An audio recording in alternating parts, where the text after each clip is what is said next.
Hey guys, tonight we're heading deep into the cold stone belly of a medieval castle.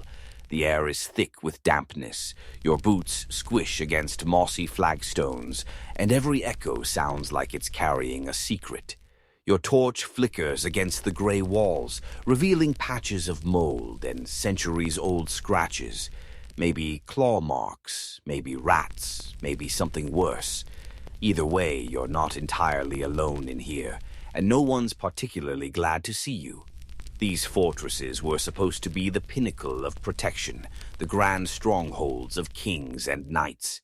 But honestly, you probably won't survive this. Not because of enemy attacks, but because the castle itself seems determined to kill you in the most inconvenient ways possible. So, before you get comfortable, take a moment to like the video and subscribe, but only if you genuinely enjoy what I do here. And I'd love to know, where are you watching from and what time is it over there? Now, dim the lights, maybe turn on a fan for that soft background hum, and let's ease into tonight's journey together. You step forward and the stone wall seems to sweat. It's not just cold, it's clammy, alive in a way that stone shouldn't be. The air smells like mildew and extinguished torches, and the passage you're in is just wide enough for one unfortunate soul to shuffle sideways through. Welcome to the inner walls of a 13th century castle, not the grand feasting hall or turret with sweeping views. Nope, you're in the part where people disappear, usually accidentally. The first thing that hits you, literally, is the ceiling. It's low enough to bonk your forehead every third step. People were shorter back then, sure, but even by medieval standards, this feels like the architects were playing a cruel joke. And speaking of architecture, this place wasn't exactly designed with comfort in mind, or air circulation, or sunlight. The goal? Intimidation, defense, and, if necessary, full-scale medieval mayhem. Historians still argue whether the earliest castles were meant as residences or primarily as military installations. But one thing's clear. By the time castles hit their architectural stride, they had fully embraced their dark side. Let's talk about the walls. 4, 5, sometimes up to 10 feet thick. That sounds like overkill until you realize they weren't just meant to stop arrows. They were meant to stop everything, including siege engines, battering rams, and flaming pigs. Yes, flaming pigs. A real historical tactic. Attackers would douse a livestock in tar, light them on fire, and send them squealing into enemy territory. Castles were built to resist flaming livestock. You lean against a wall and immediately regret it. The stones are damp, their surfaces slick with centuries of condensation, and who knows what else. Your fingers sink into something furry, maybe moss, maybe not. There's no insulation, of course, so the inside is just as cold as the outside. Maybe colder, because at least the sun exists out there. People who lived here didn't lounge in velvet robes, sipping wine like in movies. They layered up in rough wool, wrapped their feet in greasy rags, and constantly hovered near hearths. Except there weren't many hearths. Fires were dangerous, and without chimneys, which didn't become common in castles until the late Middle Ages, smoke from the hearths would collect in the rafters or drift through the rooms like a slow, choking fog. And don't even get me started on light. Windows, if there were any, were tiny slits, arrow loops really, designed to let archers shoot out, not sunlight in. Glass? Dream on. Maybe a bit of oiled parchment if you were fancy. Otherwise, you lived by torchlight, which meant every hour indoors was a smoky, flickering mess of shadows and soot. The constant cold, the damp, the darkness, they weren't just uncomfortable. They made you sick. Respiratory infections were common, especially among the servants and soldiers crammed into the less glamorous parts of the keep. And because no one had discovered germ theory yet, people just assumed the bad air was to blame. They weren't entirely wrong. The air was bad, just not in the way they thought. Quirky fact time.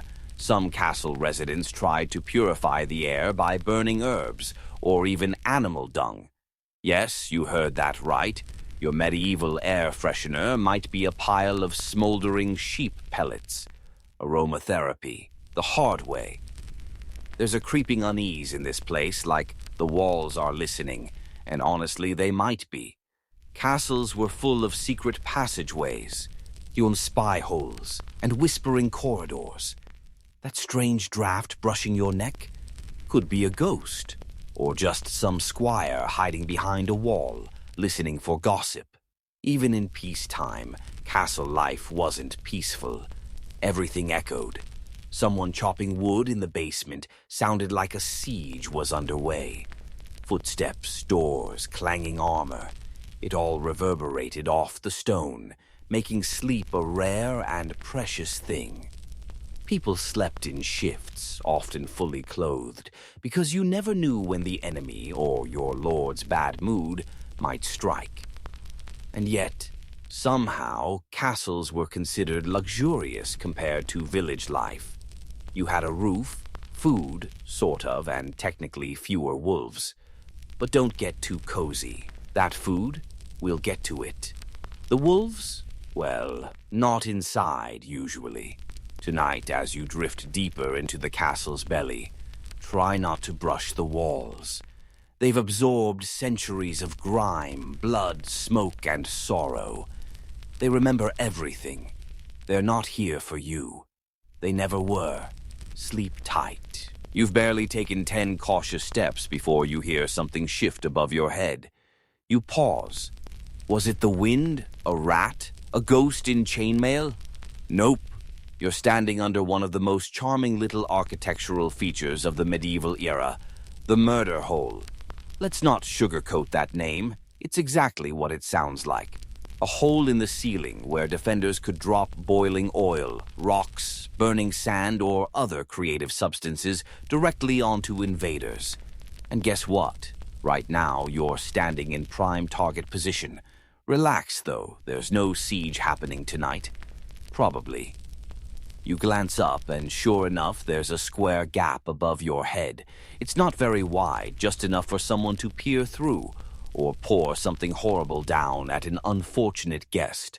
Some historians debate whether boiling oil was actually used. It was expensive, after all, or if defenders preferred hot sand or quicklime. Either way, whatever came through that hole wasn't good for your complexion. Now, you may be wondering why anyone would walk under something called a murder hole. Well, that's the thing. You wouldn't know it was there. Most murder holes were hidden in covered entryways called gatehouses, designed to trap you between a portcullis and a hard place. And while you stood there, confused and panicking, defenders above could casually rain chaos down on you while sipping their mead. Historians still argue whether these defenses were used more for show than substance. Kind of like the medieval version of putting spikes on your windows, even if you live in a crime-free village. But psychological warfare was a big part of castle defense. Make it terrifying, and maybe the enemy would turn around before they even tried. Still, the murder hole was just the beginning. Castles weren't just about defense. They were about layers of it. The outer gate, inner gate, multiple port C, uluses, and various courtyards all created a series of bottlenecks. If you made it past the drawbridge, congrats. Now you're trapped in a narrow alley flanked by archers or worse, angry crossbowmen. And don't expect flat, even ground. The pathways were designed to trip you up. Oh, up, literally. Cobblestones were uneven, slopes unexpected, and walls crowded in close. You couldn't move in a group, which meant you couldn't charge forward like a heroic Hollywood army. You stumbled, you bottlenecked, and you probably cried a little. You know how in modern horror movies the villain always seems to control the layout of the house? That was the medieval castle, but with more pointy things. Defenders didn't just want to stop you, They wanted to disorient you. That's why they made doorways low, corridors twisty, and stairwells go in the most inconvenient direction possible. Ah, yes, the stairs. We'll get to those in the next section, but let's stick with what's above you for now, because a murder hole isn't just about dropping things. Sometimes it's used for pouring things. Boiling water, yes, but also melted animal fat, tar, or even old cooking grease. If it was hot and gross, it had potential. One lesser-known medieval tale even mentions human waste being used. Whether that's true or just a rumor made up by very bored monks, well, we'll never know for sure. Historians, once again, still debate. Let's take a quick, quirky detour. Did you know some castles had what they called machicolations? It's a fancy word for stone overhangs with openings in the floor, used for surprise dropping things. Basically, a more upscale murder hole. Think of it as the medieval version of a balcony with built-in weaponry. Defenders could walk along the castle's walls and simply drop their supplies on anyone unlucky enough to be standing below. Very thoughtful. But here's a fun twist. These murder-happy structures weren't just aimed at invading armies. Sometimes they were used during domestic disputes. Castle rebellions weren't uncommon. If a lord's servants or knights turned against him, he might find himself under siege in his own home. So yes, that murder hole above your head, it might have once been used against residents, not strangers. You duck away from the hole just in case and step into what looks like a covered corridor. It's dark, pitch black. Your breath echoes. If this were centuries ago and someone had just breached the gate, this corridor would be a battlefield in miniature. Archers peeking from arrow slits, stones waiting to roll, maybe even a wooden beam rigged to fall from the rafters. Here's something most people don't realize. Death in castles didn't usually come from epic duels or heroic charges. It came from being crushed, stabbed, die by someone you never saw, or falling into a cleverly hidden pit. Yes, pits. We'll get to that, too. For now, you run your hand along the wall as you walk. The stones are chipped and pitted, and you can still see scratches where something, maybe a weapon, maybe someone's fingernails, scored the surface. Castles were meant to intimidate, to scare you into surrendering. But if you didn't surrender, the castle had plenty of ways to express its disappointment. And here's an odd fact. Some castles even included fake doors leading nowhere. Just little recessed alcoves designed to confuse invaders. Open the wrong door in the middle of a battle, and congratulations, you're now in a closet with no exit and a very angry guard outside. So next time you watch a film where the hero bursts into a castle, sword raised, charging confidently forward, just remember that if this were real life, he'd probably be tangled in a murder hole net, slipping on old grease, and screaming about how his armor's stuck in a portcullis. Heroic? Maybe, but also extremely dead. You reach the end of the corridor and the ceiling rises a bit.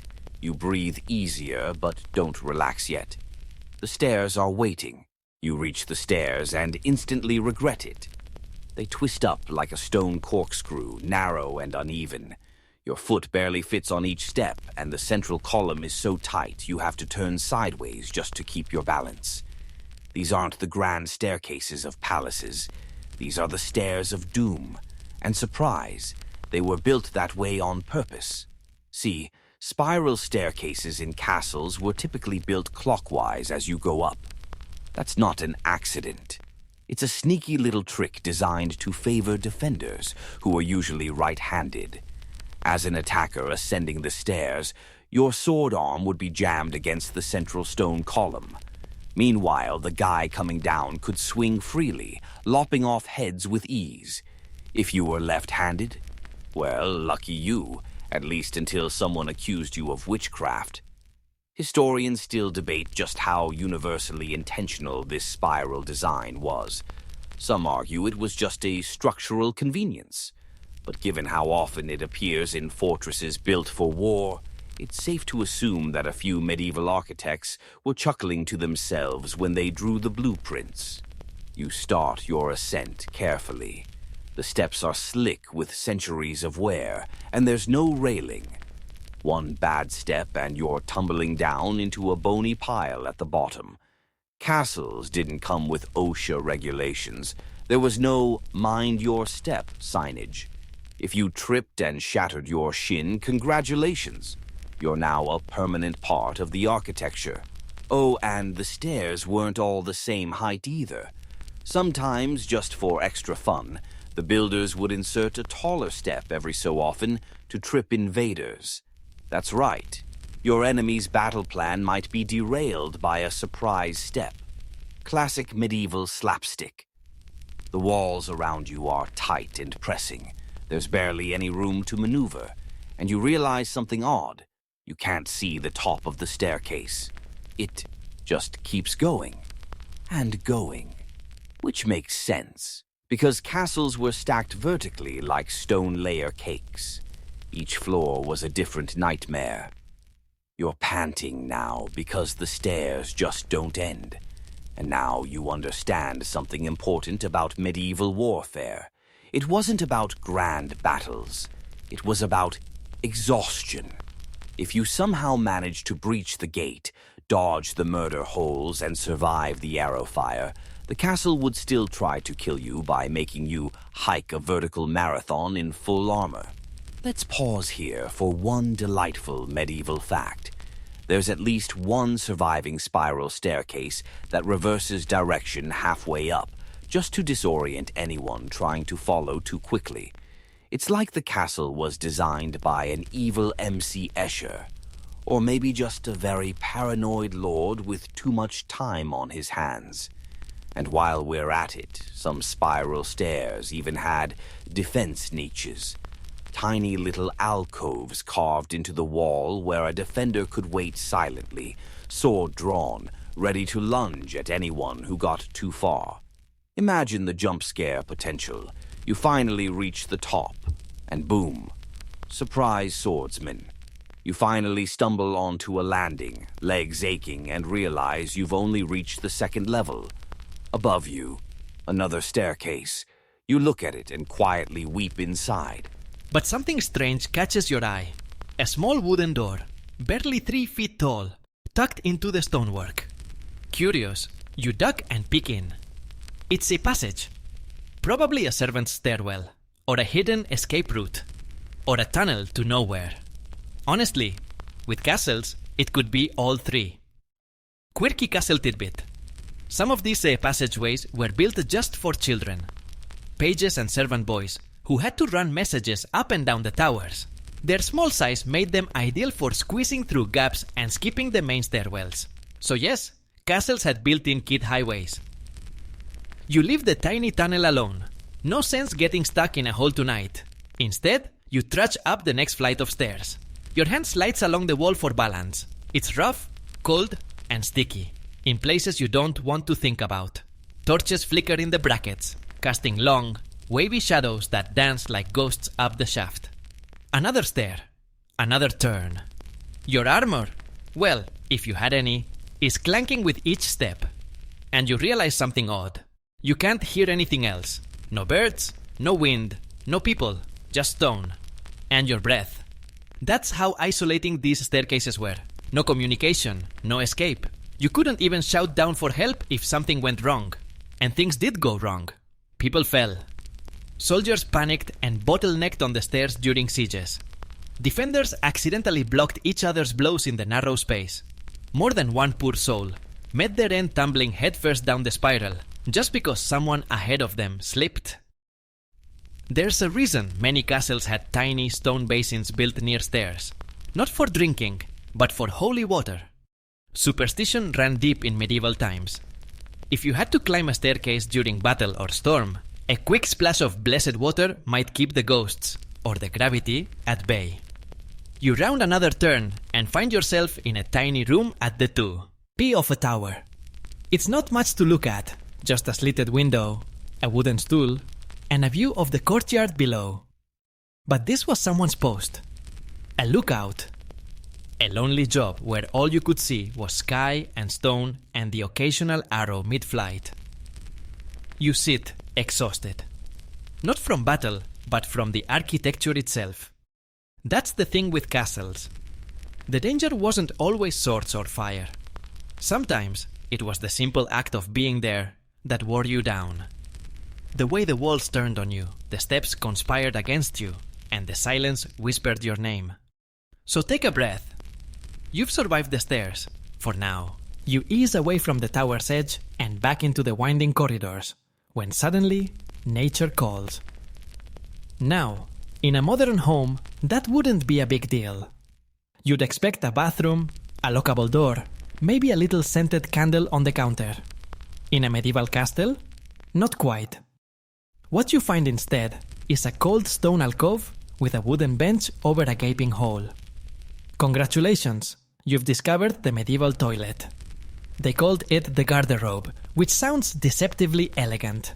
Like maybe it's where they kept robes. And, well, they kind of did. People sometimes stored their clothes near the toilet because the pungent ammonia fumes from all that waste helped kill fleas. Yes, medieval pest control was just that glamorous. You sit on the edge of the opening and suddenly feel very exposed. That hole? It goes straight down. Sometimes 2 or 3 stories. And directly below? A pit. Or a moat. Or a wall full of other holes doing exactly the same job. Either way, if you drop anything precious, like, say, your dagger, it's not coming back. Ever. Unless you're really brave or really gross. One mainstream historical fact here. Castle toilets were often positioned over moats or drainage ditches to carry the waste away. In theory, this kept things cleaner. In practice, it just turned the moat into a stinking cesspool. You know that romantic image of a castle reflected in tranquil water? Yeah, that water was probably full of decades-old human sludge. Some castles even had communal garderobes. Rows of toilet holes in a single chamber, side by side. No dividers, no privacy. Just you, your fellow knights, and the sweet smell of camaraderie. Medieval bonding at its finest. And here's a lovely little detail. Garderobes didn't have toilet paper. Instead, people used moss, straw, or scraps of cloth. In one grim example, sailors reportedly used rope ends that hung off the ship's side. Wash kashi, et by sea water. On land, things weren't much better. You'd be surprised how versatile a pine cone could be. Historians still argue whether medieval people truly cared about hygiene or just tolerated filth. On one hand, some nobles bathed regularly and added herbs to their water. On the other, the average peasant might go weeks or months without a proper wash. And with bathing being seen by some religious authorities as a sinful indulgence, cleanliness was often a secondary concern. Back to your unfortunate situation in the garderobe. The wind howls through the shaft below, and you realize something terrifying. If someone were really determined, they could climb up through the waste chute. It's rare, but not unheard of. There are a few murky legends of spies sneaking into castles through the sewage tunnels. Imagine being that guy, covered in sludge, only to be caught and tossed back out the front gate. You shiver and move on. Past another corridor, you find yet another bathroom innovation, this time a fancy one. A double-seater, one hole for the lord and one right next to it for a guest, because nothing says prestige like synchronized defecation. Royalty truly lived differently. Now you're back outside, standing on a narrow walkway that juts along the castle's outer wall. You glance over the edge and below you. Yep, there's the moat. It's not the crystal-clear water feature you imagined. Instead, it's a murky soup, thick with algae, floating refuse, and probably a few fish that regret their life choices. Quirky detail. Some moats were stocked with eels. Not for defense, but for food. Others were just there to make siege engines harder to roll in. The idea that moats were filled with crocodiles or piranhas, that's more fantasy than fact. Although, in one bizarre case, A lord did import exotic animals to intimidate his enemies. Unfortunately, he also accidentally terrified his own guards. There's another problem with garderobes: the smell. Since there was no plumbing and castle ventilation was more hope and prayers than science, the stench could travel easily through walls and floors. Some toilets had wooden chutes leading waste into pits, but over time those pits needed cleaning. Guess whose job that was? If you guessed the lowest ranked servant, congratulations. And condolences. In winter, these stone toilet alcoves became icy torture boxes. The stone froze, the wood cracked. And you? You just had to hold it, or suffer. There are medieval letters where nobles complain about the chill of the privy, which sounds poetic until you realize they probably had frostbite on parts of the body that really shouldn't get frostbite. By now, you're starting to appreciate how hostile the average castle was to its residents. Not just to invaders, but to the people who lit. There, everything was sharp, slippery, or smelled like despair. Even relieving yourself came with the constant risk of dropping into a medieval pit of doom. And if you're wondering where all the waste went during a siege, when no one could leave the castle, it didn't. It stayed. In pits, in corners, in buckets that sometimes spilled in stairwells. During prolonged sieges, waste disposal became an urgent crisis. Disease spread fast, and the smell? Unimaginable. There are siege accounts where enemy forces retreated just because the stench from the castle was too intense. You push open another door and find yourself in what looks like a sleeping area. Stone floors, straw mattresses, and a narrow slit of a window for ventilation. No bathroom, just a bucket in the corner and a lot of faith in your roommate's aim. So you take a seat on a rickety wooden bench, trying to ignore the smell wafting up through the floorboards. The truth is, castles weren't designed for comfort. They were machines of war. Living inside one meant accepting the stone, the cold, the rot, and yes, the toilet over a moat as your daily reality. You close your eyes for a moment. Outside, a bell tolls in the distance. Inside, the wind whispers through the guardrobe shaft like a ghost with indigestion. You're starting to wonder if modern plumbing might be humanity's greatest invention. You rise from the rickety bench and shuffle back into the corridor, hoping, perhaps foolishly, that the worst is behind you. But as you step onto the next stretch of floor, you hear a creak, then a low, groaning snap beneath your boot. You freeze. Welcome to the world of medieval trapdoors, pitfalls, and booby traps. Castles weren't just defensive structures, they were designed puzzles, filled with tricks and illusions, many of them fatal. If you were an invader, every hallway could be your last. If you were a servant, every misstep could be deeply unfortunate. The plank beneath your foot doesn't give way this time, but you notice that part of the floor ahead looks newer than the rest. That's a red flag. Sometimes, when builders wanted to protect a specific room or hallway, they installed wooden sections that could be pulled away or collapsed with a lever. These weren't theatrical Indiana Jones-style collapses, just enough to send you falling into a deep hole lined with spikes, rocks, or, if the Lord was feeling particularly vindictive, a sewage pit. Historians still argue how often these hidden traps were actually used versus how many were planned or merely rumored. After all, the fear of a trap was often as effective as the trap itself. No knight in shining armor wants to be remembered as the guy who fell into a disguised latrine, but not all traps were hidden. Some were proudly visible and still terrifying. You walk toward a heavy wooden door with iron bands across it.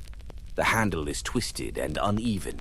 When you push it open, a gust of musty air hits your face, and a low scraping sound follows. It's a long hallway, narrow, dim, and lined with small alcoves. Some are empty, others might not be. You don't check. This part of the castle is designed for disorientation. Curving walls, doorways that lead nowhere, staircases that spiral down to brick walls. It's a labyrinth of confusion, and it's supposed to be. Anyone trying to move quickly through here, especially an attacker, would get lost, separated, or trapped. One quirky feature from real castle design: some rooms were deliberately built with slanted floors, so that invaders running across them would lose their footing. Slippery when wet, try slippery by design. And then there's the infamous deadfall room, a small chamber with a high ceiling and a ceiling hatch. You step in, the door shuts behind you, and then rocks fall, or logs, or whatever the defenders decided to keep up there for such an occasion. Instant medieval reset button.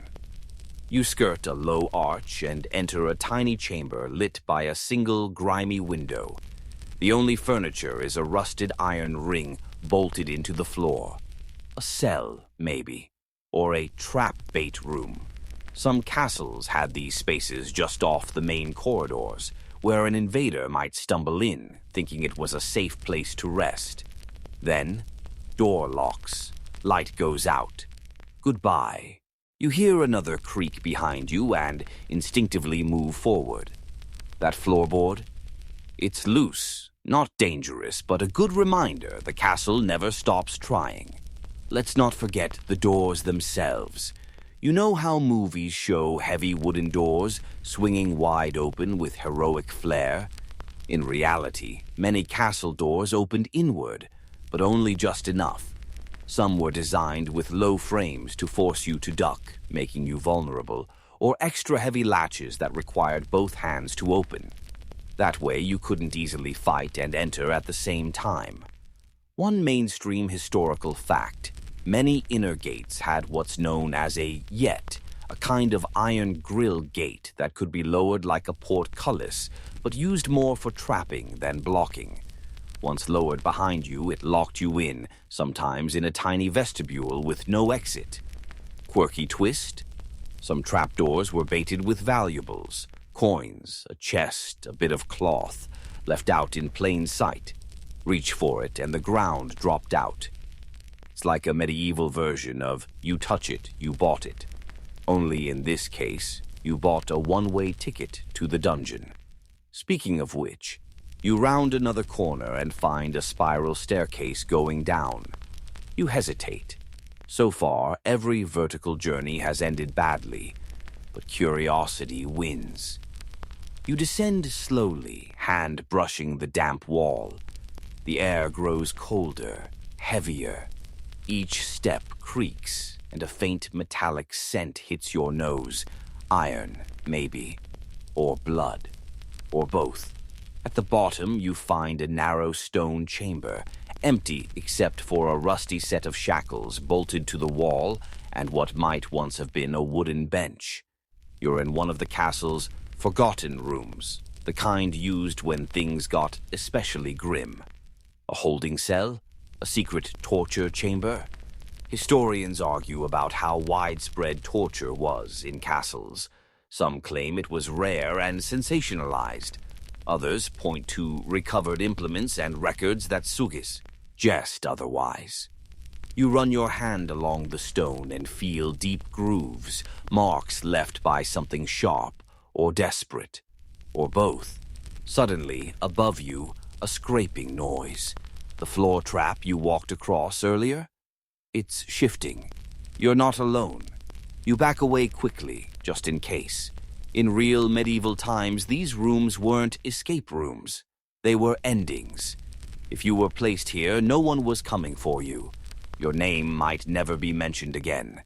And even today, there are still sealed chambers in European castles, rooms historians suspect exist, but haven't found entrances to. Secrets behind stone. You climb back up the stairs, breath tight. The light seems brighter when you emerge, and the air doesn't feel quite so heavy. But something in the castle has shifted, just slightly, as if it remembers you now. Knows you found the trapdoor paths, The fake doors, the buried rooms. You keep walking, shoes sliding slightly on a patch of worn, uneven stone. Is that another trap, or just centuries of footsteps? Hard to say, but the castle's not done with you yet.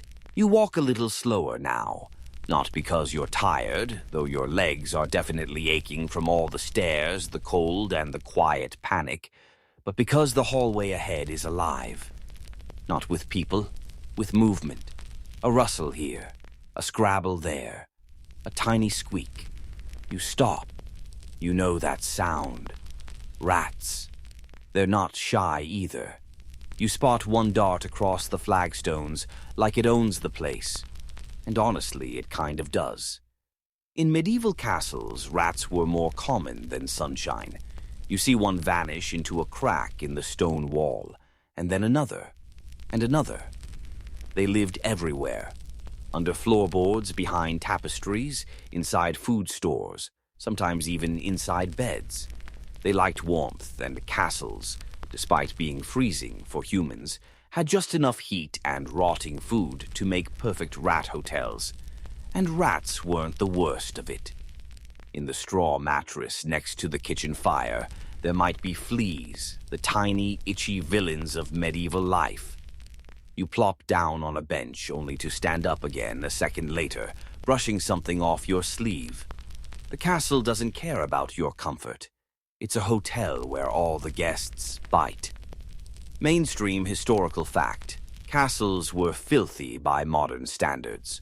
Floors were strewn with straw to soak up spills, blood, wine, mud, you name it. But that straw was rarely changed, and it became a cozy blanket for lice, mites, and more rats. Add in the animal skins people used as blankets, and you had an ecosystem of scratching and scuttling right in your bedroom.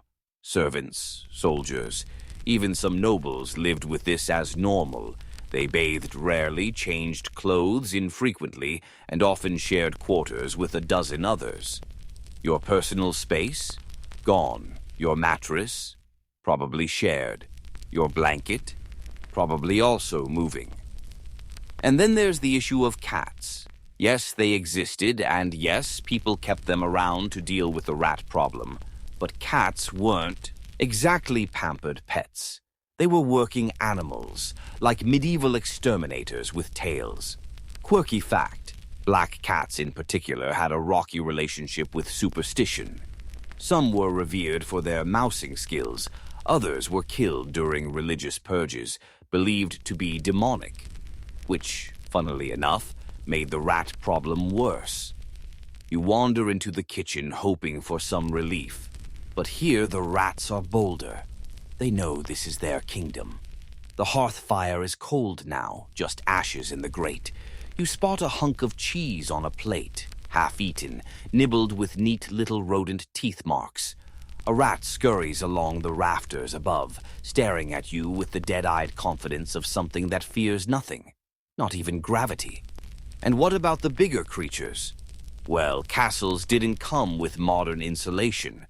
Animals, dogs, cats, chickens, and sometimes pigs often lived inside with the people, especially during winter. In some castles, stables were built into the lower levels to provide warmth that would rise up through the floors. That warmth, of course, came with smells and noises, and often flies. You sit down again, cautiously this time. The bench creaks but holds. From somewhere above, a drip echoes in a rhythm that feels vaguely accusatory, as if the castle is reminding you, this is the nice part. Let's not forget, this filth wasn't just unpleasant, it was deadly. Rats, fleas, lice, they weren't just annoyances. They were plague carriers. The Black Death, which decimated Europe in the 14th century, thrived in exactly these conditions. Castles, for all their grandeur, were not immune.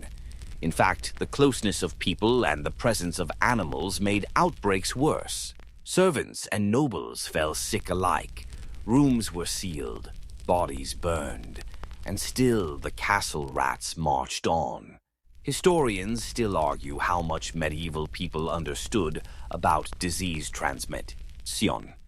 They knew bad smells were suspicious, miasma theory and all that, but the concept of tiny parasites spreading death? That was pure wizardry to them. You rise and step into the pantry, where shelves once held grains, fruits, maybe a little salted meat. Now, dust, mouse droppings, and broken jars. You spot a small skeleton in the corner. A rat, maybe, or a weasel. Either way, you don't look too closely. The pantry had another purpose during siege times. It became a vault.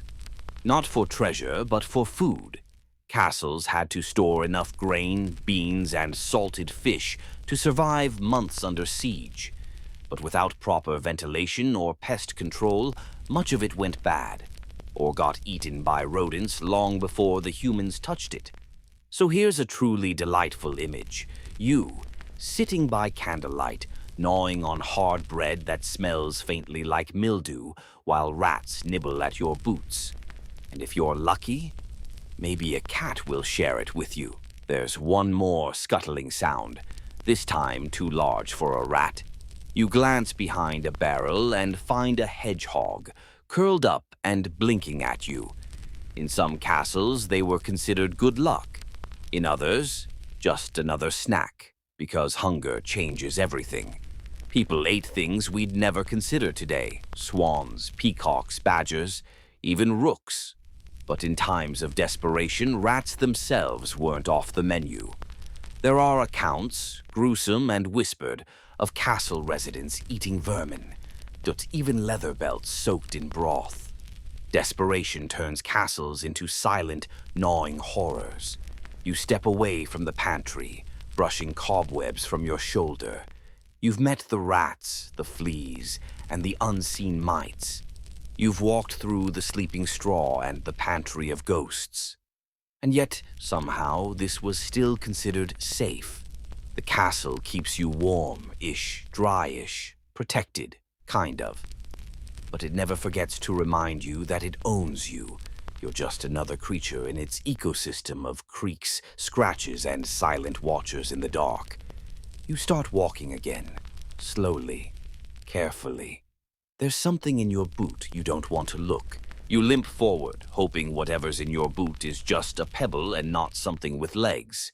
But before you can check, the sound of distant shouting echoes through the stone corridors. It's muffled, urgent. Then comes a deep, resonant thud, like something massive just struck the outer wall. The castle is under siege. You freeze, suddenly aware of how thin the comfort here really is. A castle, for all its bulk and brawn, wasn't a fortress of freedom.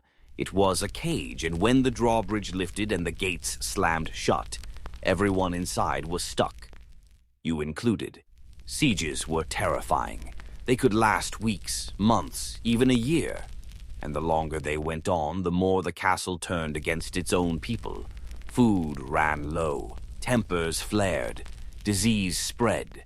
The enemy wasn't always outside. It was hunger, thirst, panic, and the slow decay of morale. Mainstream fact: medieval sieges were often more about waiting than fighting. An attacking army would surround a castle and cut off all supplies. Sometimes they'd bombard it with catapults and trebuchets, but mostly they just sat and waited for starvation to do the work. You duck into a dark hallway as another impact shakes the wall. Dust falls from the ceiling. You hear the panicked rush of servants, feet thudding on wood, someone yelling about the grain stores, someone else cursing about the well. Ah yes, the well. One of the most vital parts of any castle under siege. Without fresh water, you were finished. That's why many castles had wells inside their walls, sometimes even inside the keep. But not all did. Some relied on cisterns or even secret underground tunnels to nearby springs. And if those failed, you drank rainwater, or prayed, or drank very weak ale, which was, ironically, sometimes safer than water due to the boiling process in brewing. Quirky fact, kids drank small beer daily because medieval hydration meant either wine, ale, or possibly dying of dysentery. You stumble into the main hall, a grand space in peacetime, now a cramped and chaotic hub. Guards run by, carrying spears and slamming shutters closed. Servants pile sacks of flour behind a door as makeshift padding. In the corner, a noblewoman clutches her dog, staring at the wall like she's already imagining the enemy coming through. And above all that noise, your stomach growls. Welcome to the siege. At first, the castle lives on stored goods, barrels of salted meat, grain, dried fruit, and hardtack biscuits that feel like chewing granite. Meals are rationed. Bread slices shrink, butter vanishes, and you start noticing people arguing over soup like it's gold. Historians still debate just how prepared most castles were for long-term siege survival. Some had excellent logistics, others not so much. Many times, defenders were caught off guard, especially during winter. Grain spoiled, meat turned, water ran low, and that's when creativity and desperation took over. You sit on a bench as a boy passes by offering a bowl of something. You take a whiff. It smells like onion, horse sweat, and bad decisions. You drink it anyway. Hunger overrides taste. Then comes the second wave of siege effects. Isolation. The enemy surrounds the castle. No one goes in or out. Messages are risky. Supplies, impossible. You begin to understand why people start talking to walls during long sieges, or to rats, or to themselves. One story, possibly exaggerated but very real in tone, tells of a castle that held out for so long, the people inside began eating shoe leather boiled in broth. Another account from France describes siege survivors resorting to cooking moss off the walls. So when you hear a servant whisper, "We're out of honey," you know what that really means. The castle tightens. Doors are locked, gates barred. Everyone eyes each other more suspiciously. Who's stealing food? Who's hiding scraps? The great hall, once a place for feasts and laughter, becomes a bunker of whispers. Quirky detail.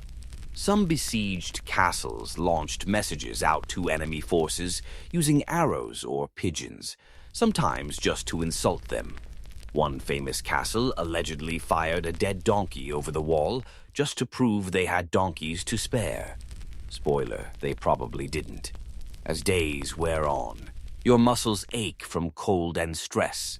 You haven't bathed, your clothes stink, and the rats once feared are now just roommates. Every noise makes your heart skip. Every silence feels longer than it should. And then someone suggests opening the granary. The granary, the emergency food stock, the one sealed at the start of the siege. You shuffle in with the others as the heavy door creaks open. Inside, barrels of oats, some sacks of flour, a few dried beans. It's not enough, not nearly. And someone's already been here. You see scattered grain on the floor, chewed sacks, rat droppings.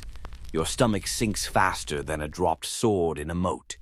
Soon after, the castle starts to smell different, less like smoke and sweat, more like rot, spoiled food, chamber pots that haven't been emptied. The air thickens with it.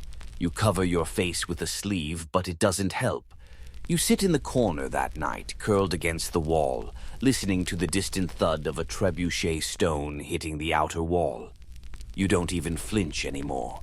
The sound has become normal, like rain. But then comes a worse sound, silence.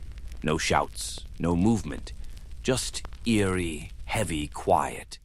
You're not sure if the enemy is planning something or if they've already left. You hope it's the former, because if they have left, they might have left something behind, like disease, or bodies, or traps. The castle doesn't cheer during a siege. It waits, like a dog with a bone. It watches its people grow thinner, quieter, hungrier. It doesn't mourn. It doesn't fight. It just holds. And when it's over and the doors open again, the survivors will stagger out blinking, broken, but alive. You're not sure which is worse, being outside the walls or still stuck within them. The silence after a siege is unnatural. You wake in the dim hours of early dawn, body stiff from the cold, back pressed to a damp stone wall. You're not sure if you slept at all. The castle is still. No more shouting, no impact tremors, just the soft crackle of dying coals and the occasional shuffle of someone moving quietly as if afraid to wake the building itself. And then you smell smoke. Not the usual wood smoke from the hearth. This is different, sharp, acrid, the kind of smoke that clings to your hair and whispers the word run directly into your nostrils. You bolt upright and rush to the corridor. There, curling under a heavy wooden door, is a ribbon of gray. You press your hand to it. It's warm. On the other side, the castle is burning. Flames in a castle. That's not just dangerous. It's catastrophic. Because here's a horrible little truth. Stone burns too. Not the walls, of course, but everything inside. The rafters, the floors, the beams, the furniture, the tapestries, the precious food stores, and you. Mainstream historical fact. Fires were one of the most feared disasters in medieval castles. Most rooms used open flames for cooking or heating. And since chimneys weren't widespread until the later Middle Ages, smoke simply pooled in the rafters. All it took was one tipped candle or a kitchen accident to ignite a nightmare. You push the door open and cough as smoke floods into the hall. A few people run past in a panic. Someone's shouting about the South Tower. You follow the flow, half choice, half instinct. The castle wasn't designed to be evacuated quickly. There are no fire escapes here, just narrow stairwells, confusing corridors, and a maze of stone. The smoke thickens.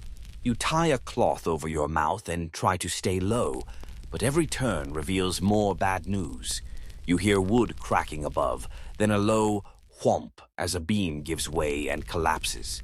Embers spray across the floor. You jump back, heart thudding. And here's the worst part. There's nowhere to go. The castle's defenses that once protected you from invaders now trap you inside. Arrow slits don't let out smoke. Thick stone walls hold in heat. Iron doors warp and jam when fire reaches them. A blazing castle isn't just dangerous, it's a kiln, and you're inside it. Some historians argue about how often entire castles burn down. Many were partially destroyed, upper floors, roofs, or wooden elements. But full castle fires? Rare, yes, but very, very real. And often the fire wasn't an accident, it was a tactic. Imagine this. An invading force breaks through the outer defenses, floods the courtyard, and sets fire to everything they can reach. They don't need to conquer the keep if they can cook it. Quirky tidbit. In some cases, defenders themselves would set fire to sections of their own castle to stop attackers from advancing. Like burning a bridge behind you. Only this bridge is your kitchen. You push past a fallen door and find yourself in the chapel. Or what's left of it. The wooden pews are gone. Ash. The altar has collapsed. The stained glass windows, once the only colorful things in the entire castle, are shattered, melted into sticky puddles on the floor.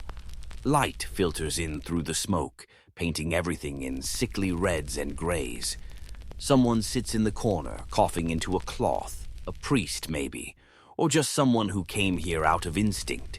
Even in a burning castle, the chapel was often the final refuge. You leave them be and keep moving.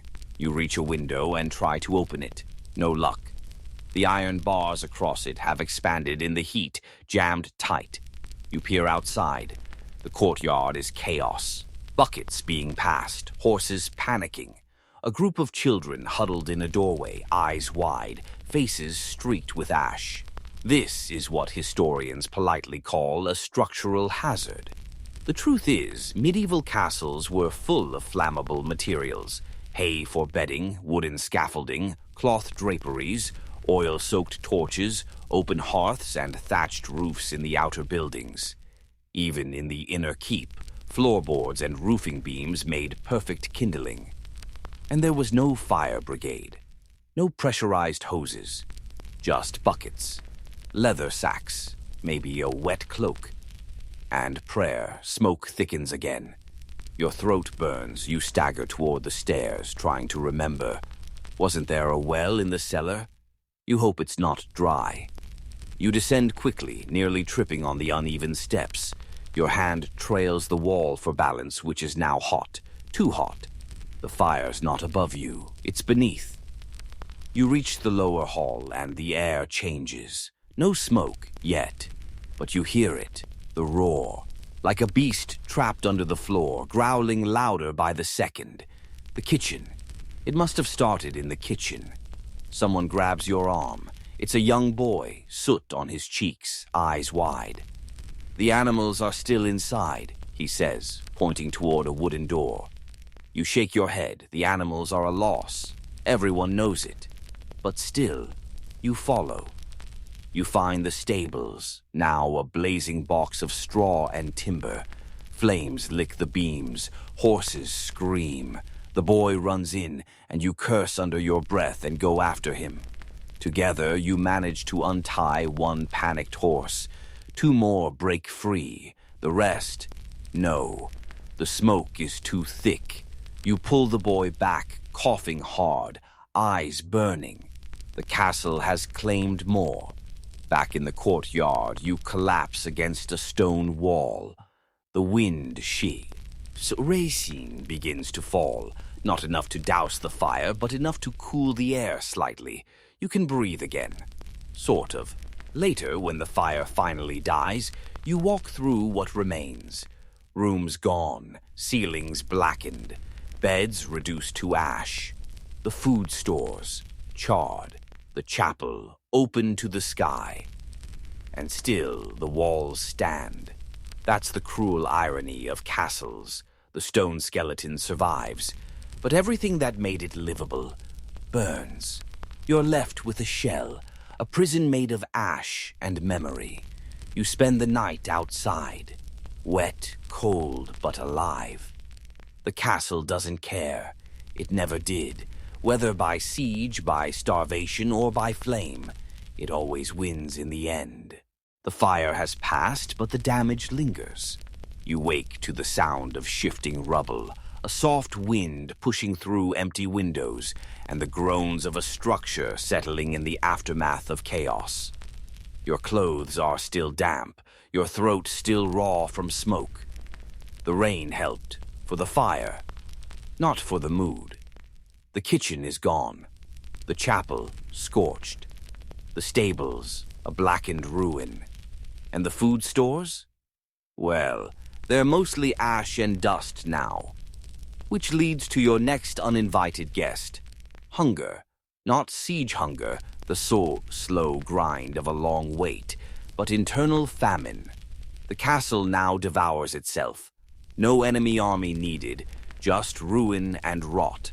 Someone hands you a crust of hard bread, already going moldy. You eat it anyway.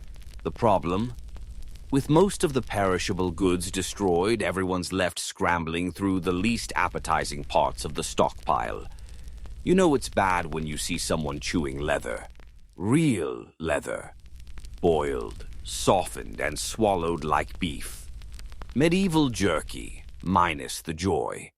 Mainstream historical fact. Food storage was never reliable. Without refrigeration or preservatives beyond salt, smoking, and drying, most castle pantries were ticking time bombs of spoilage.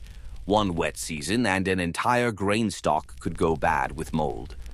Worse, people often ate it anyway, leading to serious illness, like ergot, poisoning from contaminated rye, which causes hallucinations and convulsions.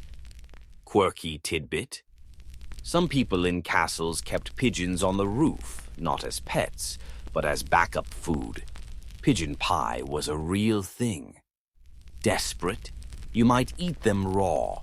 You pass through the scorched Great Hall, where someone's boiling what smells like fish bones in a pot.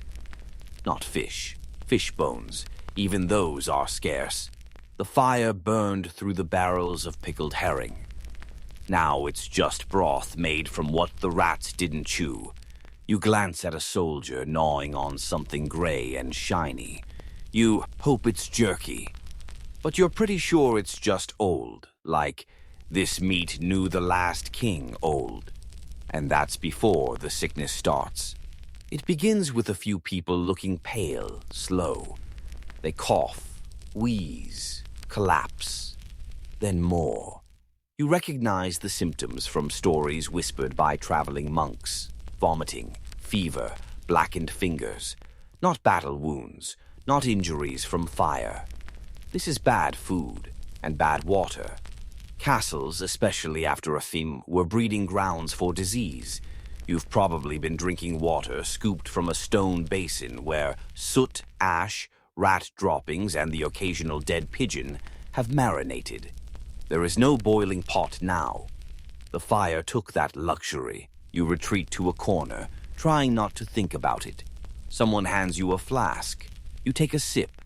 It tastes like vinegar and sadness. Wine? No.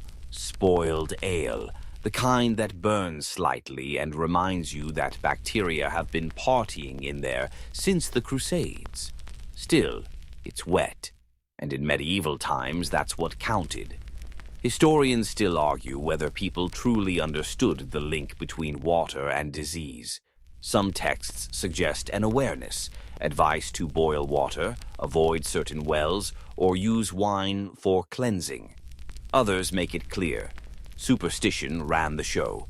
If you were sick, you must have sinned, or smelled something bad, or looked at a goat wrong. You wander to the kitchens, what's left of them, looking for scraps. A barrel of turnips has survived, sort of. They're soft, slimy. Someone calls them soup-worthy.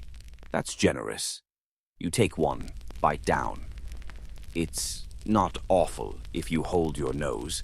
Later, you find a group sitting around a fire made from broken chair legs. One person is chewing bark. Another is crushing dried grass with a rock and adding water. Stomach filler, they say. It won't feed you, but it'll occupy you. And the castle looks on. Because the building, this hulking monument of stone and fear, never offers help. It just watches, passive while people suffer.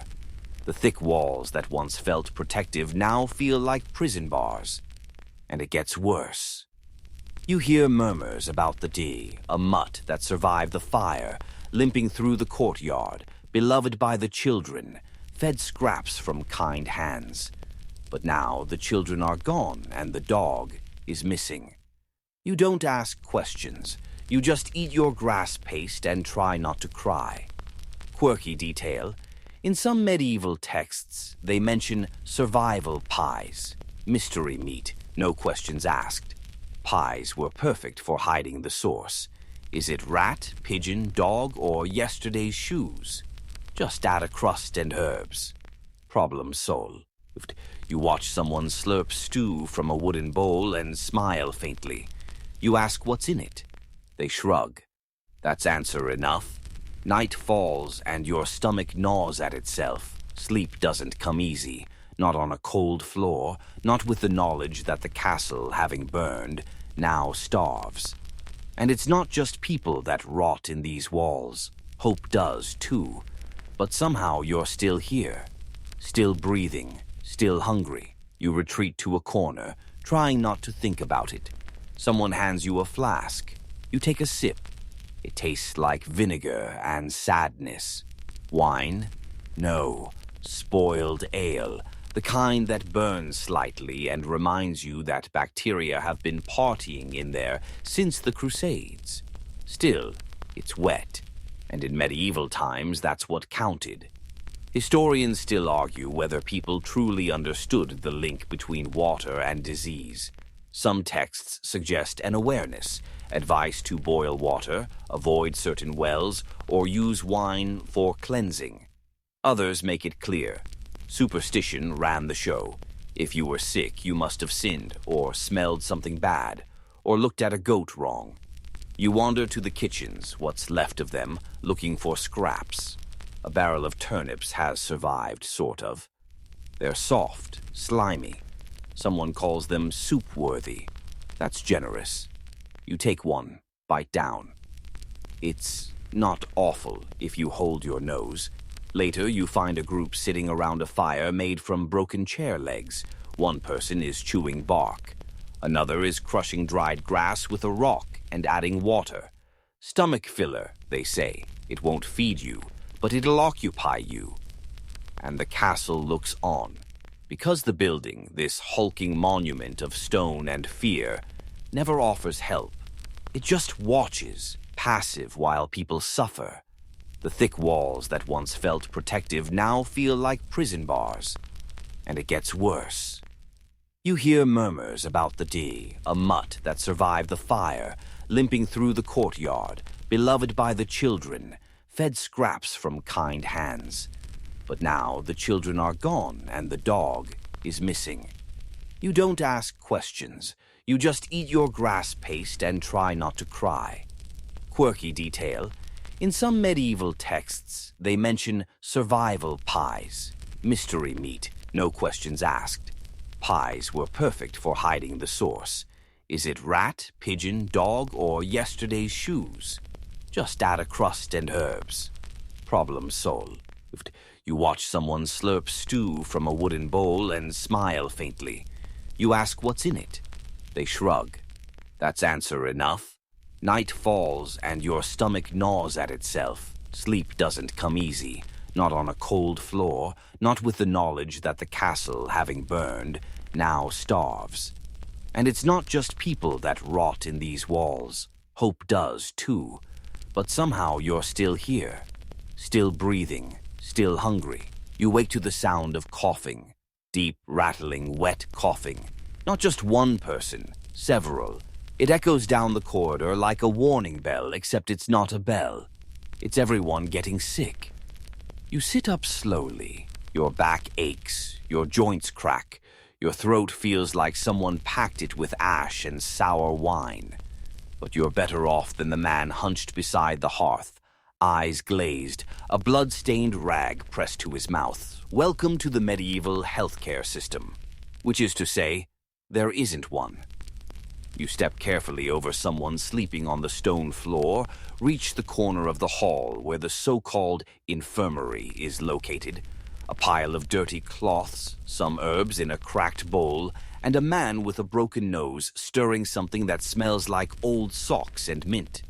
This is the physiker, or the apothecary, or just the guy who read a scroll once, and now everyone thinks he knows what he's doing. He greets you with a tired nod and gestures to a wooden stool. Leeches or prayer, he asks. Mainstream historical fact. Medicine in the medieval era was based on the four humors: blood, phlegm, yellow bile, and black bile. Illness was believed to be caused by imbalances among these, often treated with bloodletting, purging, or bizarre herbal concoctions. Most remedies were based more on superstition than science. You watch as the healer wraps a strip of cloth around a woman's arm, then slices her skin to let out the bad blood. She doesn't flinch. Maybe because she's brave. Maybe because she's too weak to feel it anymore. Quirky tidbit. Medieval people believed that amethysts could prevent drunkenness. Crushed emeralds could stop poison, and wearing a dead toad in a pouch around your neck might ward off the plague. Desperation breeds creativity. And questionable fashion. You sit next to a boy with a fever. His forehead is hot, his breath shallow. The healer crushed us. He has some herbs into a paste and rubs it onto the soles of the boy's feet. When you ask why, he shrugs. The poison leaves through the toes, he says confidently. Historians still debate whether some of these odd treatments had any merit. A few did. Willow bark, for instance, contains salicylic acid, the basis for modern aspirin. Honey had antimicrobial properties. Garlic? Surprisingly effective in small ways. But for the most part, healing was hope, and a handful of weeds. The castle walls do nothing. They trap the sickness like a jar. The same stones that block out arrows now hold in disease. Windows are too narrow. Airflow is non-existent. You light a torch to see better, and the smoke only makes the coughing worse. Someone starts burning sage and dried rosemary. Not because it works, because it smells better. At least for a while. Then it's back to mildew, sweat, and the unmistakable scent of illness. You wander through the corridor and into a small room you hadn't noticed before. A chamber with wooden slats, buckets, and a table stained dark from years of something. This was once the surgery room. And yes, they had surgery in medieval castles. Nothing fancy, no anesthesia, no sterile tools, just a sharp knife, a strong assistant, and maybe a bottle of alcohol. For drinking, not disinfecting. Amputations happened. So did trepanation, drilling into the skull to relieve pressure, insanity, or bad dreams. It was a common practice for everything from head injuries to epilepsy. You run your fingers along the wall, past deep grooves. Maybe a patient grabbed there once, screaming into the stone. You don't linger. Back in the hall, a nobleman reclines on a cushioned bench, sniffing a sachet of lavender and muttering about how the poor are contagious. His robes are perfumed, his hands clean, his eyes sunken. He'll be coughing by tomorrow. You notice that the rich are tended by different healers, better herbs, finer tools. But even they can't escape the castle's rot. One noblewoman holds a peacock feather over her face to avoid the stench. Her child lies next to her, face flushed with fever. She fans the child, whispers a prayer, and looks around for help that isn't coming. The healer shakes his head. Nothing he can do. No potion, no charm, no divine intervention today. Someone nearby ties garlic around their neck.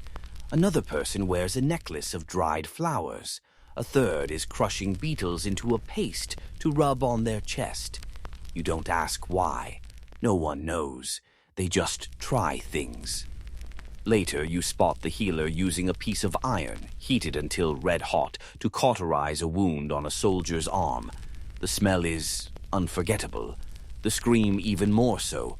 But the bleeding stops, and in a way, that's a victory. Quirky practice? Some castles kept barrels of frog skins, snail shells, or even powdered mummy.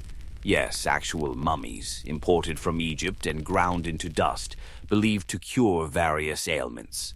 As if ancient royalty might help you recover from a head cold.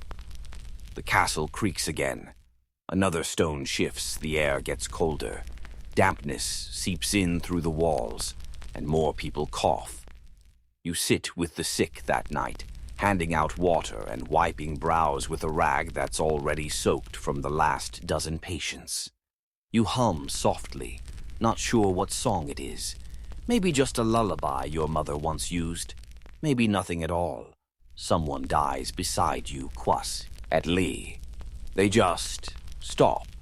No ceremony, no last words, just stillness. You cover their face and keep humming. Because the castle doesn't pause. It doesn't mourn. It just waits for the next one. You bury the body in the courtyard, or rather you help carry it to a shallow grave already half dug, where 3 others lie beneath a thin layer of earth and wet leaves. There's no priest this time, just a muttered blessing and a sigh of relief when the smell's finally covered. It's quiet now. The coughs have subsided, not because people are recovering, but because many no longer have the strength to make noise. The castle is oddly still, save for the wind, the occasional clatter of a loose shutter, and the slow drip of moisture seeping down the inside of the walls. You wander the perimeter. The moat still glistens beyond the edge of the outer yard, but you give it a wide berth. Not because you're afraid of drowning. You're afraid of what's in there. Because moats weren't decorative pools. They weren't charming swan ponds. They were disease reservoirs. Mainstream historical fact, castle moats were rarely full of clean water. In many cases, they became open sewers, collecting waste from the garderobes above, runoff from the kitchens, animal excrement, and anything else people didn't want to deal with inside the walls. Over time, they turned stagnant, brackish, and thick with disease. And when a siege cut off waste disposal, the moat became an open wound, overflowing with filth, stewing in the sun, a perfect breeding ground for dysentery, cholera, and worse. You lean against the stone wall and watch bubbles rise from the moat's surface. Something living, or something rotting, moves just beneath. You back away slowly. Quirky fact: some castles attempted to clean their moats by introducing fish, carp mainly, who would eat organic waste and algae. In theory, it helped. In reality, the fish usually died, and sometimes people ate them anyway. Circle of Life, Medieval Edition. You walk around to the back of the castle, where another drainage chute juts from the wall. An other garderobe exit. There's dried waste streaking the stone, flies buzzing lazily in the air, and a bitter stench that never quite leaves your nose. You remember someone once said that castles were self-contained worlds. They meant it as praise. But now you see the darker meaning. Nothing leaves, not the waste, not the sickness, not the despair. Even water, the simplest thing, becomes a danger. Wells were often deep, dug through bedrock and fed by underground springs.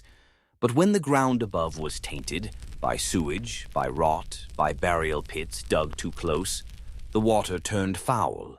People drank it anyway. They had no choice. Historians still debate how well medieval people understood water contamination. Some evidence suggests they noticed patterns, a certain well-made people sick. A stream smelled bad. But without germ theory, their fixes were guesses. Charcoal filtering, boiling, prayer. And when those failed, vinegar. Always vinegar. You dip a bucket into the castle's remaining cistern and stare into the cloudy liquid. It smells metallic and faintly sweet. Not good signs, but no one questions it anymore. At this point, the taste is the least of your concerns. You carry the bucket back inside, past the kitchens, still blackened from the fire, and into the storage room beside the great hall. Barrels line the walls, most empty, some broken, a few crawling with insects. One is full of something that used to be apples. Now it's a sludgy brown mash. You step around it. Someone near the hearth is chewing a root. Parsnip, maybe. Possibly just bark. A child sits beside them, sipping from a wooden cup and trying not to gag.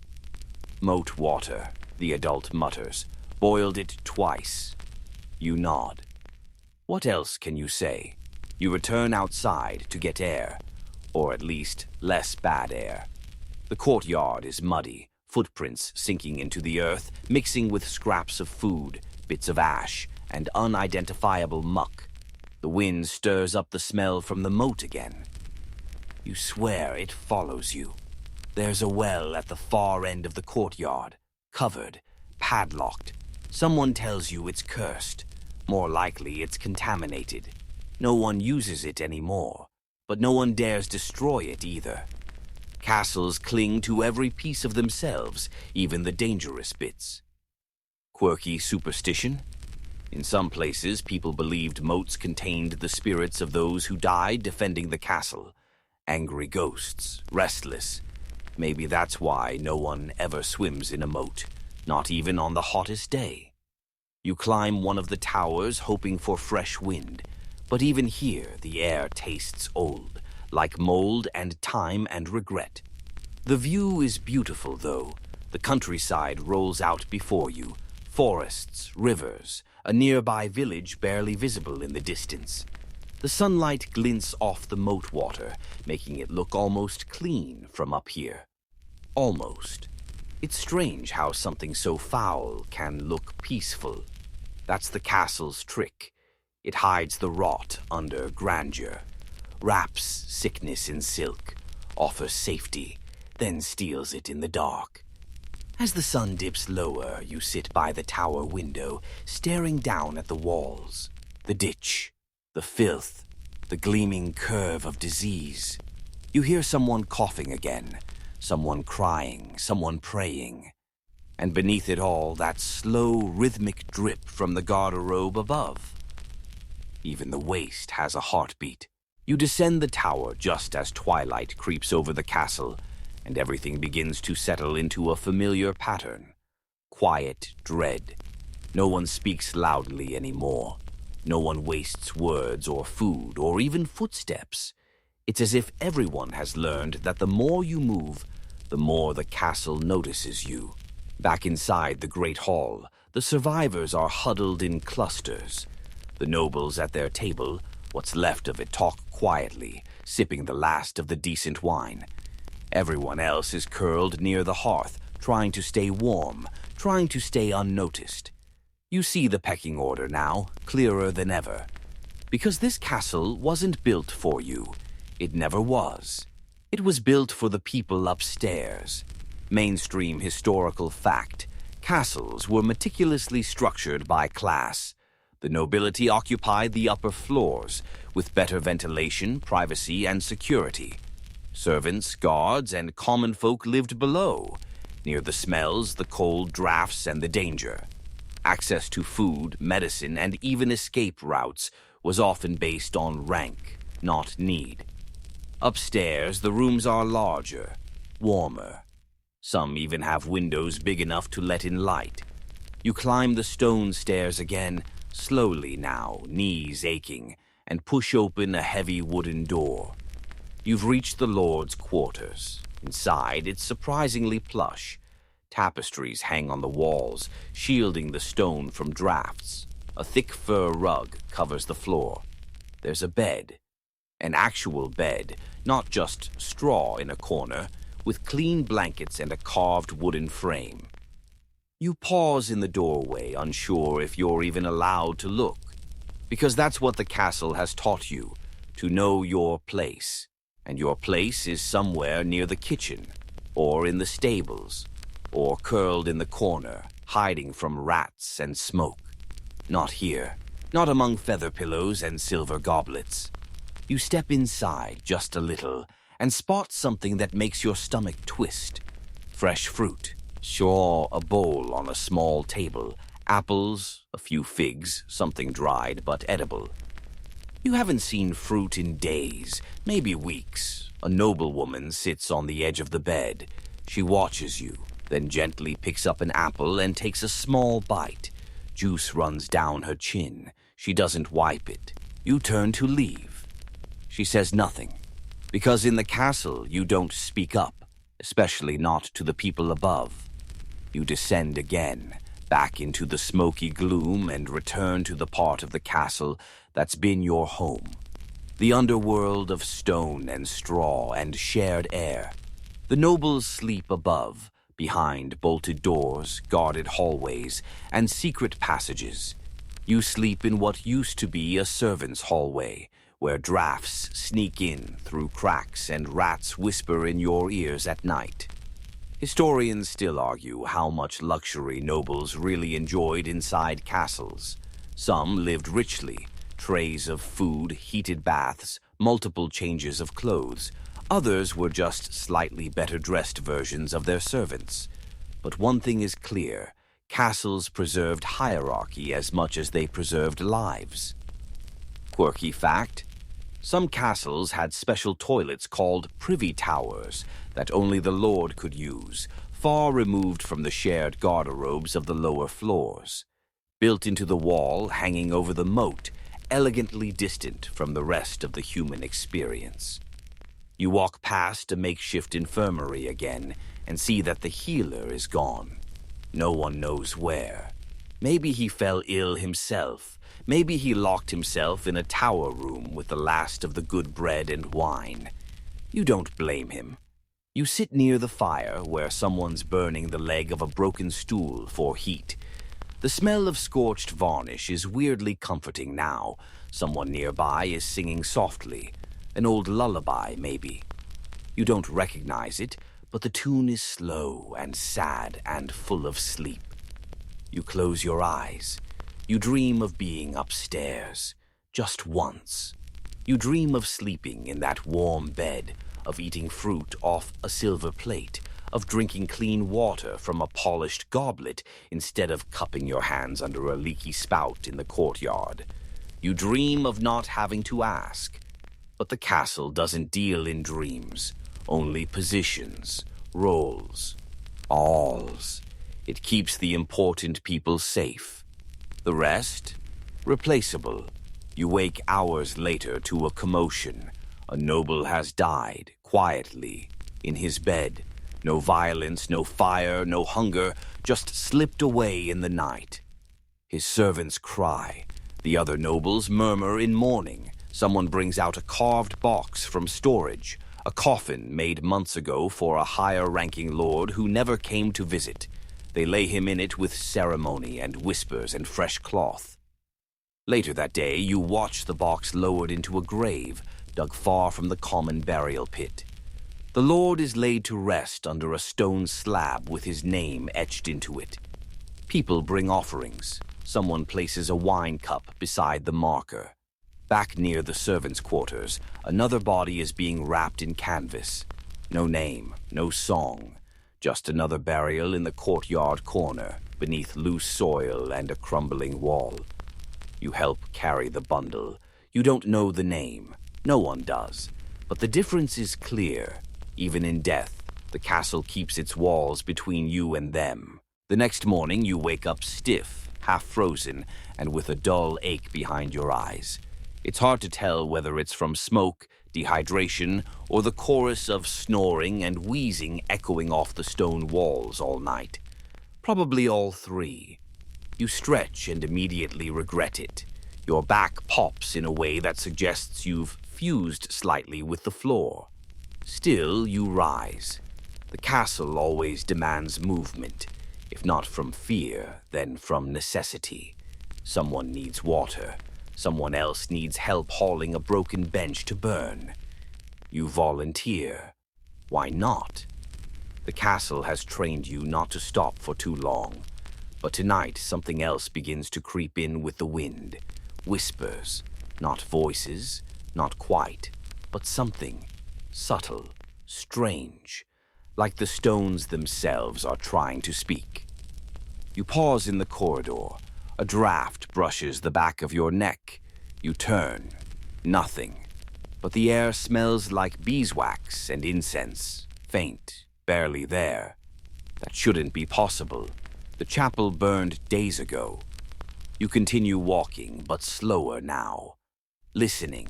Welcome to the haunted castle phase of your stay. Mainstream historical fact. Many medieval castles are steeped in legends. Ghost stories passed down through generations. Whispering nuns, headless knights wailing children. Sometimes it was to explain strange sounds. Sometimes it was just because castles, by their nature, feel haunted. You explore a corridor you haven't visited before. Narrow. Too narrow. The air feels close. The walls curve strangely inward, as if the space is folding in on you. Your footsteps echo. Then another step, not your own. You stop. Silence. The stones are cold against your fingertips. You touch them, gently. They feel alive. Not warm, but aware. There are no windows here, just deep alcoves and wooden doors that lead nowhere. You open one. It's a broom closet. Or it was. Now it's full of shadows and a faint smell of wet wools. You don't go in. Quirky tidbit. Some castles were built with intentionally odd acoustics. Whispers in one room could be heard clearly in another, sometimes many feet away. Used for spying, sometimes. Other times just a result of odd architecture. But to the unaware, it felt like ghosts. You pass an old tapestry, singed from the fire but still clinging to the wall. The scene shows a battle. Knights with faceless helms, horses rearing, blood red stitched into the thread. It flutters as you walk past. There's no wind here, none that should reach this deep into the castle. You don't look back. Later that day, someone swears they saw a woman on the battlements, a tall figure in white, unmoving, watching. No one else saw her. She wasn't there when they looked again. Just a tattered banner flapping in the breeze. You try to laugh it off. You want to laugh it off. But the castle doesn't feel like it used to. Not just broken, not just sick, but awake. Someone else finds an old doll buried in a wall, hidden behind a loose stone. It's made of cloth and twine, with eyes stitched in red. No one claims it. Someone says burn it. No one does. Historians still argue whether medieval people believed their castles were haunted in the way we imagine. Many certainly believed in spirits, demons, and omens. The line between superstition and daily life was thin. A bad dream could mean divine warning. A shadow on the wall could mean a curse. You sit near the hearth that night, staring into the coals. The flames hiss as if whispering secrets. Someone beside you says, "I heard voices in the stairwell last night." You nod, not wanting to encourage the story, but also not denying it. You did hear something, didn't you? You crawl into your usual sleeping spot under a broken staircase between two crates of spoiled turnips and try to close your eyes. But the darkness doesn't feel empty anymore. It feels full. You think about all the people who lived and died here, not just lords and knights, but servants, cooks, stable hands, children. Their footsteps worn into the stone, their breath still in the dust. You think about the man who died quietly 2 nights ago, the girl who hasn't spoken in days, the woman who stares into corners, eyes wide, waiting for something. The castle holds all of them. You start to dream, only they're not dreams, not really. You're walking the same corridor again and again. You open a door, but it's not a room anymore. It's the courtyard, then a chapel, then the stables, and they're empty. But something is following. You wake with a gasp. Only you're not where you fell asleep. You're in that narrow corridor again. Somehow. Did you walk here in your sleep? Did someone move you? The whispers are louder now. They aren't words, just sounds, like breath through hollow pipes, like someone dragging cloth along a wall. You walk slowly back to your corner. No one notices, or maybe no one wants to. Quirky fact, some medieval lords encouraged ghost stories, believing it deterred thieves or kept servants from snooping. If the West Wing was haunted, fewer people would notice the secret passage hidden there. Fear was a form of control. You lie back down. The stones beneath you are colder than before. Damp. You shift, trying to find a dry spot. The wall beside you creaks, then settles. Maybe it's just the wind or the rats, or maybe it's her, the woman on the battlements. The castle never sleeps, and now neither do you. Morning doesn't really arrive in the castle. It just leaks in, a little gray light through a slit in the wall, soft as breath, barely enough to tell the difference between night and day. You sit up, groggy, trying to rub warmth into your hands. Your fingers are stiff, your breath visible, and your body feels like it's been carved from stone to match the walls around you. Today is different. You feel it in the air. There's a tension, subtle, quiet, crawling beneath the surface of things. Fewer people are speaking. The coughing has faded into a background rhythm, but it's still there, like the castle's own heartbeat. And then, from the far end of the hall, someone shouts. You scramble to your feet and rush forward.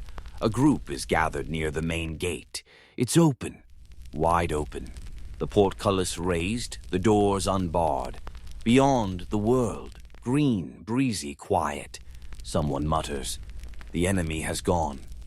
You hesitate. For weeks, maybe months, you've been stuck in here, trapped, starved, frozen. And now the gates are open, just like that. You expect a cheer, a stampede, a rush for freedom. But no one moves, because in castles, open gates don't mean salvation. They mean questions. Mainstream historical fact. Even when sieges ended, defenders were cautious. Open gates could be a trick, a ploy to lure survivors into ambush. Or it could mean the attackers had left something behind. Poison, traps, disease, or simply nothing. And that nothing was sometimes worse. You step toward the gate and pause. Sunlight warms your face for the first time in forever. The breeze carries the smell of grass, smoke, and damp earth. It smells like outside, like life. But your feet won't move. Because the castle has you, someone else steps forward. A young man with a limp. He looks back, then walks through the gate.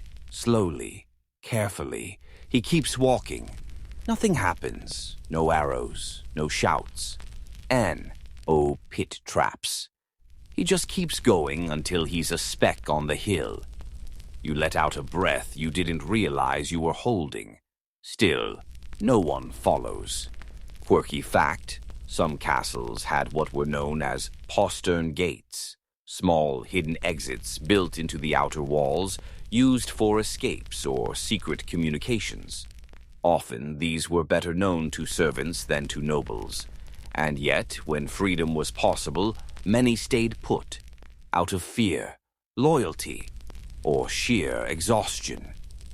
You retreat from the gate, your mind spinning. You could leave, right now. But what waits outside, and would you even survive it? The castle, as awful as it's been, is familiar now. You know the cold corners, the quiet stairwells, the least drafty places to sleep. You know which barrel holds drinkable water, which wall leaks in the rain, which rat is too bold to fear boots. Outside is unknown. You wander to the keep. The lord's quarters are still locked. No one's seen the nobles in 2 days. Their rooms are silent. Their guards are gone. Maybe they left through a secret passage. Maybe they're dead behind those heavy doors. You don't check. Instead, you climb the battlements again. The air is clean up here. The moat glitters in the sunlight, still disgusting, but almost poetic from this height. Beyond it, green fields roll out like a promise. Trees sway gently. You spot smoke from a village chimney. You're not alone.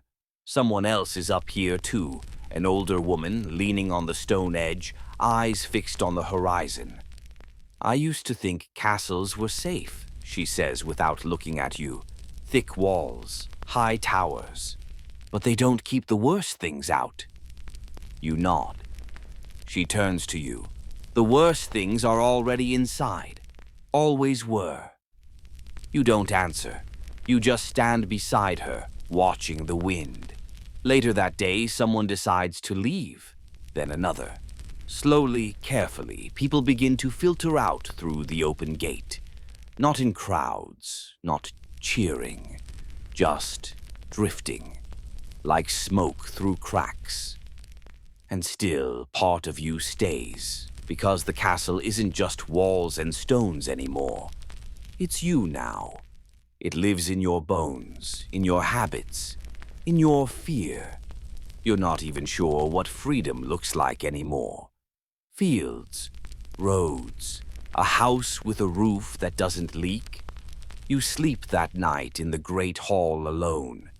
The fire is low, the shadows long. You listen to the walls creak and settle.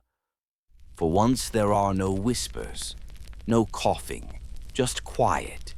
You stare at the ceiling for hours.